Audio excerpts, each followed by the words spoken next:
I once read a story about a gathering of all great ascetics to decide who was the greatest of the gods. The onus of finding who was the greatest among Brahma, Vishnu and Maheshwara fell on Bhrigu, the greatest of all sages. Bhrigu first went to Brahmalok, the abode of Brahma. Brahma was busy creating the world. Bhrigu watched him for a couple of minutes, but when Brahma paid his obeisance to him, he got no response. Instead, Bhrigu kicked at and destroyed whatever had been created. The damage caused was great. Brahma's labor of months was wasted. Brahma was furious, and he was about to beat up the sage. Bhrigu saw his face flushed with rage, and sensing trouble, he slipped away from there. From Brahmalok, Bhrigu made straight for Kailash mountains, the abode of Mahadeva. There Mahadeva and his consort Parvati were both deeply engrossed in conversation. Bhrigu, without a moment's thought, climbed on Parvati's shoulder. When she stood up startled, the sage tried again to perch on her shoulder. When the fiery-tempered lord saw the outrageous conduct of the sage, he was beside himself with rage. Picking up his trishul with amazing alacrity, he lunged towards the sage. Bhrigu's death seemed certain, but he managed to escape. Mahadeva chased him for a while, but Bhrigu ran away with lightning speed. From there, Bhrigu went straight to Ksheerasagara, the ocean of milk. Vishnu was reclining on Sheshanaga, the cobra with 1,000 hoods, and Lakshmi sat at his feet, pressing his legs. Bhrigu kicked Vishnu on his chest. Vishnu sat up at once and started massaging the sage's feet. He said, "Your Holiness, your feet are so tender and my chest so hard. You must have hurt your feet kicking me. I am sorry and I apologize to you." And tears welled up in his eyes. Vishnu's humility made the sage acknowledge his defeat. He said, "My lord, I was only testing you. There is no doubt that you are the greatest of the gods. A merely learned or knowledgeable person cannot be the greatest. Great is one who combines learning and knowledge with humility, and I had not met such a person. Great tantrics and mantrics I had met had no humility. Their ego was too dominant. They craved praise to inflate their ego. I was excited and decided to attend the convention. But then I learned that only those who had mastered at least one of the Dashamaha Vidyas, 10 great skills of Tantra, namely Kali, Tara, Bhuneshwari, Shodashi Tripura Sundari, Tripura Bhairavi, Chinnamasta, Dhumavati, Bagalamukhi, Matangi and Kamalatmika, or had accomplished with success Shama Sadhana of the leftist method, or Pitambari Sadhana with Agor Tantra with Gauraksha Sadhana, or was an expert in the Mruta Sanjeevani Vidya in Tantrism, would be allowed to participate. Some such criteria had been laid down, and anyone who met with even one of the required conditions satisfactorily would be considered qualified to attend.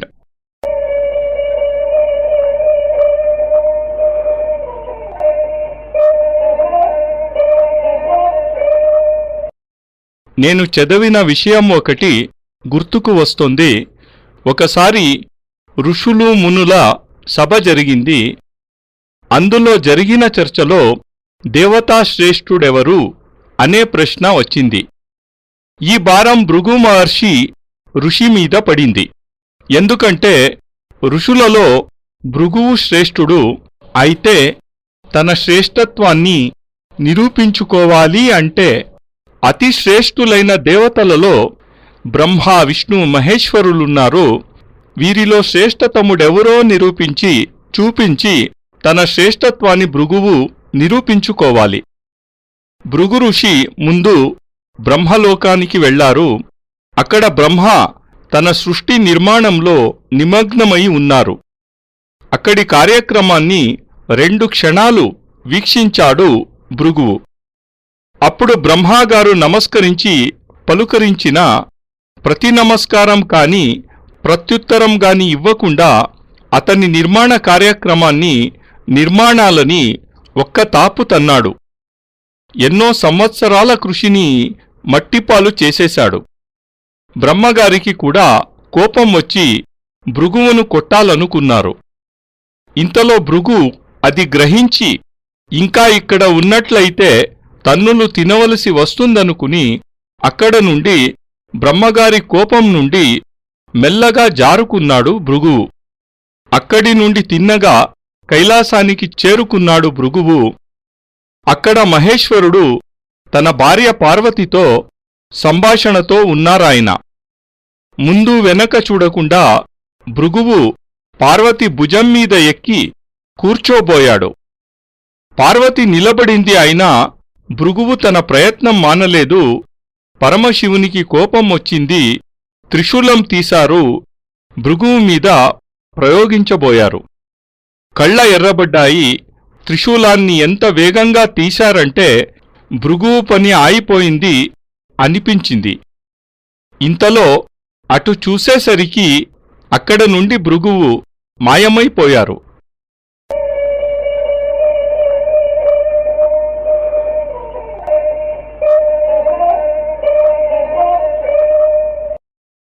అక్కడ నుండి భృగువు క్షీరసాగరాన్ని చేరుకున్నాడు. శ్రీ మహావిష్ణువు శేషతల్పముపై శయనించి ఉండగా శ్రీలక్ష్మి ఆయన పాదాలు ఒత్తుతున్నది. ఈ సన్నివేశాన్ని చూసిన భృగు కోపంగా శ్రీ మహావిష్ణువు వక్షస్థలంపై తన్నాడు. అది చూసిన శేషనాగు బుసలు కొట్టనారంభించింది. దాని పదగల నుండి జ్వాలలు ఎగిసిపడుతున్నాయి. లక్ష్మీదేవికి మతిపోయినంత పనైంది. కాని తేరుకొని క్షణంలో కళ్ల వెంట నిప్పులు కురువనారంభించింది. కాని వక్షస్థలం మీద భృగు తన్నిన వెంటనే ప్రశాంత చిత్తతో శ్రీ మహావిష్ణువు లేచి కూర్చుని భృగు చరణాలను పట్టుకుని మెల్లగా వత్తుతూ ఏమన్నారంటే, మీ పాదములు అతి కోమలములు, నా గుండె అతి కఠినమైనది. తన్నడం వలన మీ పాదాలకు నొప్పి కలిగి ఉండవచ్చు. దానికి నేను ఎంతో బాధపడుతున్నాను, క్షమించమని వేడుకుంటున్నాను అంటూ ఉండగానే ఆయన కన్నుల వెంట కన్నీరు సుడులు తిరగనారంభించింది. అతని వినయము ముందు భృగు ఓడిపోయారు. భృగు ఏమన్నారంటే, హే ప్రభు, మిమ్ములను పరీక్షించాలనుకున్నాను. నిజానికి దేవతలందరిలోనూ మీరు శ్రేష్ఠులు అన్నాడు. విద్వాంసులైన జ్ఞానవంతుడు అయిన వ్యక్తి నమ్రత వినయం లేనటైతే ఉత్తముడు అనిపించుకోలేదు కదా. నేను ఇలాంటి వ్యక్తిని ఇంతవరకు చూడలేదు. ఎవరి వద్ద విద్యతో పాటు వినయం ఉన్నదో. తాంత్రిక మాంత్రిక క్షేత్రంలో ఎందరో గొప్ప గొప్ప యోగులను సాధకులను చూశాను. కాని ఎవరిలోనూ వినయం కనిపించలేదు. వారిలో అహంకారం మొతాదుకు మించి ఉంది. వారు అందరూ పొగడ్తలు కోరుకునేవారే. పొగడ్తల వల్ల వారు తృప్తిని పొందేవారు. నాకు ఈ తాంత్రిక క్షేత్రంలో విద్యా వినయ సంపన్నులు ఎవ్వరూ కనిపించలేదు. అలాంటి సమయంలో విశిష్ట తాంత్రిక సమ్మేళనం గురించి విన్నాను. దీనిలో అసేతు హిమాలయం వరకు గల సాధకులందరూ వస్తున్నారని విన్నాను. ఎవరిలో విశిష్ట తాంత్రిక శక్తి ఉంటుందో అలాంటి తాంత్రికులు మాంత్రికులు మాత్రమే పాల్గొంటున్నారు అని విన్నాను. నాలో ఆశ చిగురించింది. ఈసారి నా కోరిక తీరుతుంది అనిపించింది. ఈసారి ఆంశిక మానవుని కాక పరిపూర్ణ మానవుని వ్యక్తిని కలవబోతున్నాను. అతనికి సాష్టాంగ నమస్కారం చేసి గురుత్వాన్ని అంగీకరించబోతున్నాను అని ఆనందించాను. ఇక్కడే పరిపూర్ణతా స్వరూపుడైన గురువు లభించబోతున్నాడు అనిపించింది.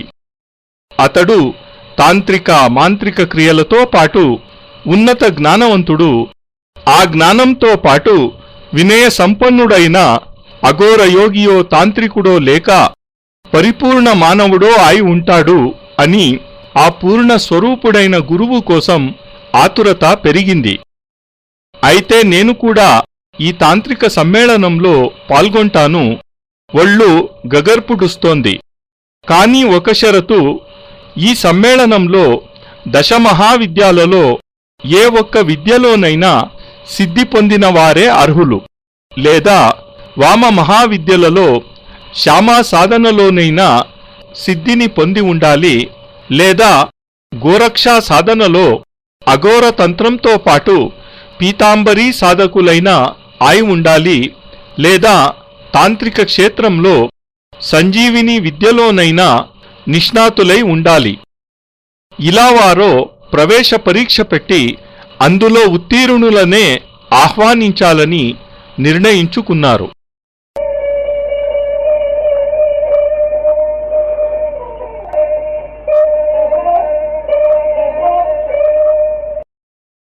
I had learnt Tara Sadhana from Booth Baba successfully.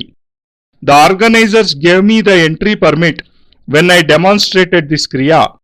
This permit was the harbinger of good luck for me. On the strength of that alone, I could attend the convention and could meet distinguished tantrics and realize my long cherished desire to find a guru at last. A day before the inauguration of the convention, I met the convener Abhayanandji. He was extremely busy, perhaps more harassed than busy. He was anxious to make sure that there were no shortcomings in the arrangements. He was particularly concerned since all the expected participants were highly distinguished people and were of different temperaments. It was said that some of them were the very incarnation of Durvasa, the fiery-tempered sage, and would fly into a rage at the slightest excuse. They could be up to anything if they did not find something quite to their liking. It was no wonder that the organizers were so nervous.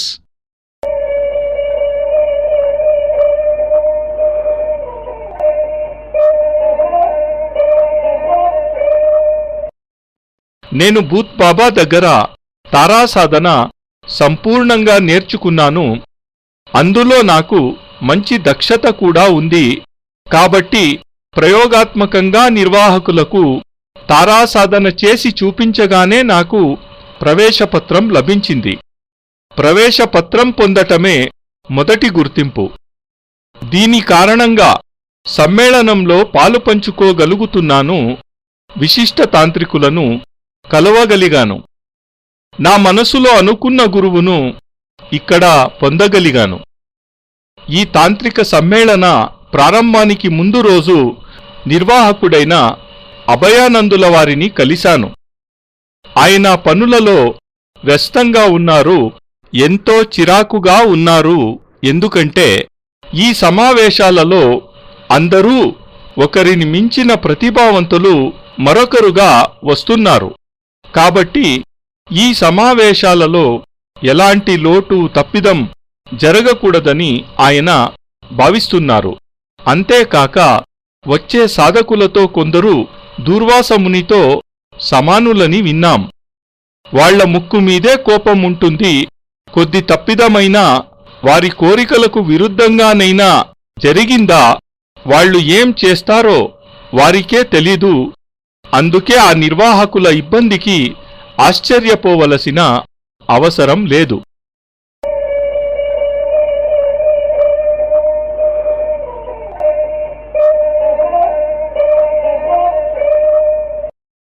Burbua Baba, who is basically a spiritual saint, was the spearhead of the activities. But at the same time, he is an accomplished tantric with a worldwide reputation. He is highly respected in the spiritual as well as tantric circles. His was the greatest contribution in getting together distinguished people at one place. He was the main source of inspiration behind the organization and had worked very hard for it. After some effort, when I met Burbua Baba a day before the convention, I found him very calm, but his mind was at work. When I questioned him about the convention, he said, "This is a crucial test of my life. If this 10-day convention goes off well, I shall consider that as the greatest achievement of my life." I had heard quite a lot about Burbua Baba, and I was happy to see all that for myself now. Basically, he is a tantric, but in the last several years, he has devoted his life to spiritual development. There is a difference of opinion about his age. According to some, it is more than 600 years, and they have evidence to prove this.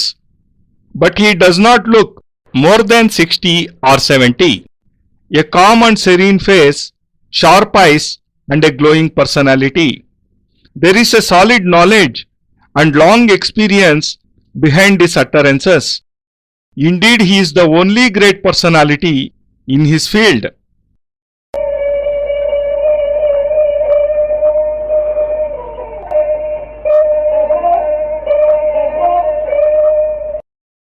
ఈ సమ్మేళనంలో ప్రముఖులు బుర్బువ బాబా ఉన్నారు. ఈయన ఆధ్యాత్మ సాధువు. ఇతనితో పాటు ప్రముఖ తాంత్రికులు కూడా ఉన్నారు. వారి ఖ్యాతి దేశ దేశాంతరాలలో వ్యాపించి ఉంది. తాంత్రిక రంగంలోనూ ఆధ్యాత్మ రంగంలోనూ వారి పేర్లు శ్రద్ధాభక్తులతో చెప్పబడుతూ ఉంటాయి. విశిష్ట వ్యక్తులను ఒకచోట చేర్చడంతో వారిది అందవేసిన చేటు. సమావేశానికి ఒకరోజు ముందు బుర్బువ బాబాతో కలిశాను. ఆయన శాంత స్వభావుడు. అతని మెదడు ఎంతో చురుకైనది. ఈ సమావేశాల గురించి బాబా దగ్గర తెలుసుకోవాలనుకుంటే ఆయన నా జీవనానికి సానరాయి వంటిది అన్నారు. ఈ 10 రోజులు సమావేశాలు సక్రమంగా పూర్తయినట్టయితే ఇది నా జీవితం మరుపురాని ఘట్టం. బుర్బువ బాబా గురించి నేను ఇదివరలో విని ఉన్నాను. ఏమి విన్నానో అది ప్రత్యక్షంగా చూసి సుఖానుభూతిని పొందాను. ముఖ్యంగా ఆయన తాంత్రికులు, కానీ ప్రస్తుతం ఆధ్యాత్మరంగంలో ముందుకు పోతున్నారు. ఇతని వయస్సు గురించి స్పష్టత లేదు. కొందరు తాంత్రికులు ఈయన వయస్సు 600 సంవత్సరాల పైనే అంటారు. అంతేకాకుండా వాళ్ల దగ్గర దానికి సంబంధించిన సాక్ష్యాలు కూడా ఉన్నాయి. కానీ బాబాని చూస్తే 60-70 సంవత్సరాల కన్నా ఎక్కువ వయస్సు వారు అనిపించరు. శాంతము, గంభీరమైన ముఖము, తీక్ష్ణమైన దృష్టి, తేజోవంతమైన వ్యక్తిత్వం. మాటలాడేటప్పుడు సుఖానుభూతి కలుగుతుంది. అతని ప్రతి మాటలోనూ అతని జ్ఞానం, అతని అనుభవం ప్రతిఫలిస్తూ ఉంటాయి. వాస్తవానికి ఆయన అతని రంగంలో అత్యంత తేజోవంతమైన వ్యక్తి.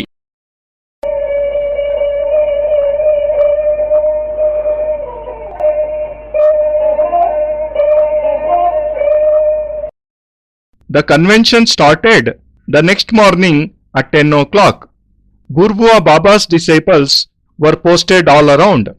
They had strict instruction to permit only those to enter who had entry passes and to stop anyone about whom they had the slightest doubt and not allow him to enter until after Burbua Baba himself had scrutinized him.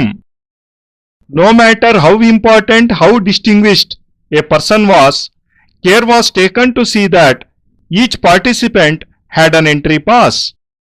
Several tantrics had arrived in the morning itself, but there was no slackness anywhere in the arrangements. About 400 tantrics and mantriks had gathered at the convention, one greater than the other. No one considered himself lesser than the others. All of them had accomplished very special sadhanas, had earned distinction in their own areas, and were renowned personalities.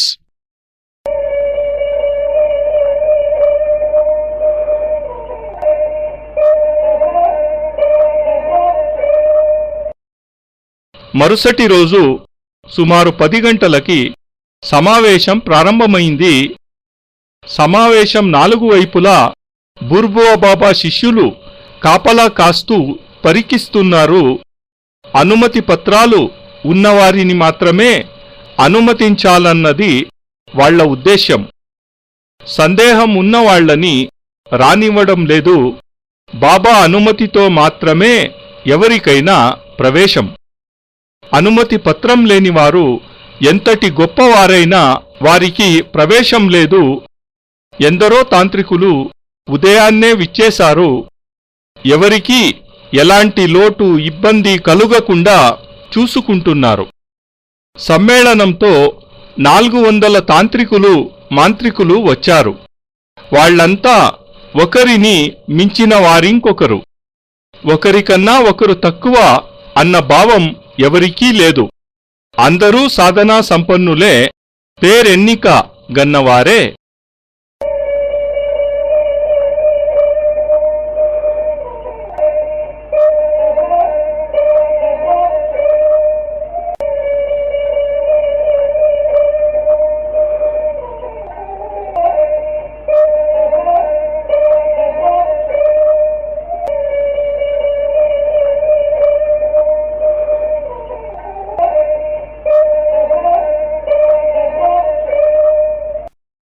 నారాయణోత్వం నిఖిలేశ్వరోత్వం మాతా పితా గురు ఆత్మా త్వమేవం బ్రహ్మాత్వం విష్ణురుద్రాత్వమేవం సిద్ధాశ్రమోత్వం గురువం ప్రణమ్యం త్వమేవ మాతా చ పితా త్వమేవ త్వమేవ బంధుశ్చ సఖా త్వమేవ త్వమేవ విద్యా ద్రవిణం త్వమేవ త్వమేవ సర్వం మమ దేవ దేవా.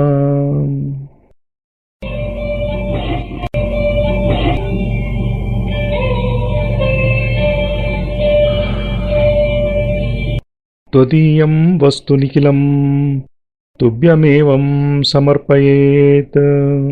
జై గురుదేవ్.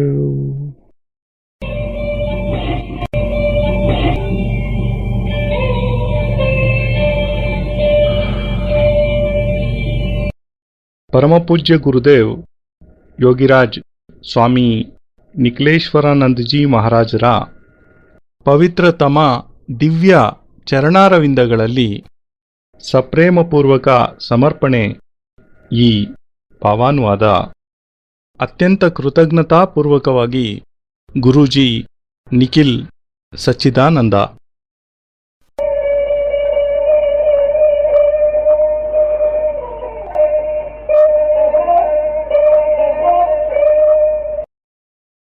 ಜೈ ಗುರುದೇವ್.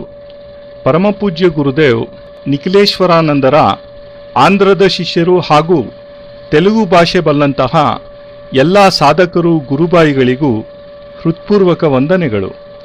ಪರಮಪೂಜ್ಯ ಗುರುದೇವರ ದಿವ್ಯ ಸಂದೇಶವನ್ನು ತೆಲುಗು ಭಾಷೆಯಲ್ಲಿ ನೀಡಲು ಕನ್ನಡಿಗನಾದ ನಾನು ಮಾಡುತ್ತಿರುವ ಈ ಕಿರು ಪ್ರಯತ್ನಕ್ಕೆ ಸಮ್ಮತಿ ಹಾಗೂ ಸಹಕಾರ ನೀಡಿ ಪ್ರೋತ್ಸಾಹಿಸುತ್ತಿರುವ ಪರಮಪೂಜ್ಯ ಗುರುದೇವರ ಅಚ್ಚುಮೆಚ್ಚಿನ ಶಿಷ್ಯರಾದ ಬ್ರಹ್ಮರ್ಷಿ ಪೂಜ್ಯ ಶ್ರೀ ಅನಿಲ್ ಕುಮಾರ್ ಜೋಶಿಜಿಯವರಿಗೆ ಹೃತ್ಪೂರ್ವಕ ಅನಂತಾನಂತ ವಂದನೆಗಳನ್ನು ಸಲ್ಲಿಸುತ್ತಿದ್ದೇನೆ. ಪೂಜ್ಯ ಶ್ರೀ ಗುರೂಜಿ ಅನಿಲ್ ಜೋಶಿಜಿಯವರ ಆಪ್ತ ಶಿಷ್ಯರಾದ ವೆಂಕಟರಮಣ ಮೂರ್ತಿಜಿಯವರ ಸ್ನೇಹಪೂರ್ವಕ ಸಹಕಾರ ಮತ್ತು ಪ್ರೋತ್ಸಾಹಕ್ಕೆ ನಾನು ಚಿರಋಣಿಯಾಗಿದ್ದೇನೆ. ಪರಮಪೂಜ್ಯ ಗುರುದೇವರ ದಿವ್ಯ ಸಂದೇಶದಿಂದ ಪ್ರತಿಯೊಬ್ಬರ ಹೃದಯದಲ್ಲಿಯೂ ಜ್ಞಾನಜ್ಯೋತಿ ಬೆಳಗುವಂತಾಗಲಿ. ಸದ್ಗುರುದೇವರ ಅನನ್ಯ ಕೃಪಾ ಕಟಾಕ್ಷಕ್ಕೆ ಪ್ರತಿಯೊಬ್ಬರೂ ಪಾತ್ರರಾಗಲಿ ಎಂಬ ಹೃತ್ಪೂರ್ವಕ ಪ್ರಾರ್ಥನೆಯೊಂದಿಗೆ ಗುರೂಜಿ ನಿಖಿಲ್ ಸಚ್ಚಿದಾನಂದ.